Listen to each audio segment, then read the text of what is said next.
Welcome to an this new video. जी हाँ नाज़रीन, आपने थंबनेल पर सही पढ़ा है कि पाकिस्तानी टीम के दो अहम प्लेयर इस मैच में बाहर कर दिए गए हैं, नहीं खेलेंगे पाकिस्तानी टीम में श्रीलंका के खिलाफ। जी हाँ नाज़रीन, आपको बताते चलें कि वो कौन से दो अहम खिलाड़ी हैं जो पाकिस्तानी टीम से बाहर कर दिए गए हैं और एशिया कप के मैच में नहीं खेल पाएंगे।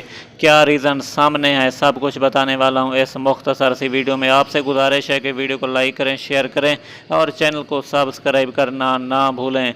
जी हां प्यारे नाजरीन, आपको बताते चलें कि बहुत बड़े प्लेयर और बैटर आपको बताते चलें कि वो कौन से हैं पाकिस्तानी टीम के। सबसे पहले नंबर पर मौजूद हैं नसीम शाह और दूसरे नंबर पर मौजूद हैं हारिस रऊफ़। जी हाँ नाजरीन, ये क्यों बाहर हुए टीम से?